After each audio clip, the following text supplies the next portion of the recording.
ಮಾತಾಡ ಒಳ್ಳೇದಾಗಿ ಬ್ರದರ್. 30 ವರ್ಷದಿಂದ ಇದೇ ಹೇಳ್ತಾರೆ. 30 ವರ್ಷದಿಂದ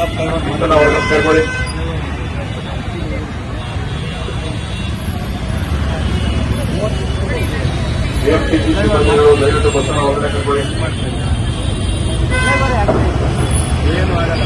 cardiac care technology very nice.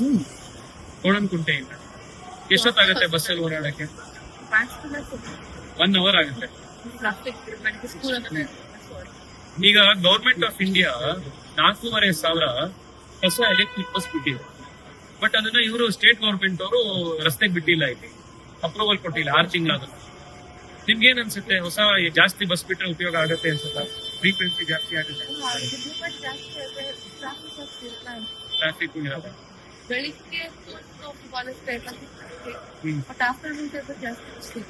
ಸಿಗಲ್ಲ. ಸೊ ಜಾಸ್ತಿ ಬಸ್ ಬಿಟ್ರೆ ಉಪಯೋಗ ಆಗತ್ತೆ ನಿಮ್ಗೆ? ಎಷ್ಟು ಉಪಯೋಗ ಆಗುತ್ತೆ ಅಷ್ಟು ಫಾಲ್ಟ್ ಇದೆ, ಟ್ರಾಫಿಕ್ ಜಾಸ್ತಿ ಆಗ್ತದೆ. ಅಲ್ಲ, ಈಗ ಬಸ್ ಓಡಾಡೋ ಜನ ಜಾಸ್ತಿ ಆಗ್ತಾರಲ್ಲ ಅಲ್ವಾ? ನಿಮಗೆ ಸೀಟು ಸಿಗ್ದಲೆ ಫುಲ್ ನಿಂತ್ಕೊಂಡು ಹೋಗ್ತಾ ಇದ್ರೆ ಜಾಸ್ತಿ ಬಸ್ ಬಿಟ್ರೆ ಕಡಿಮೆ ಆಗತ್ತಲ್ಲ ಅಲ್ವಾ?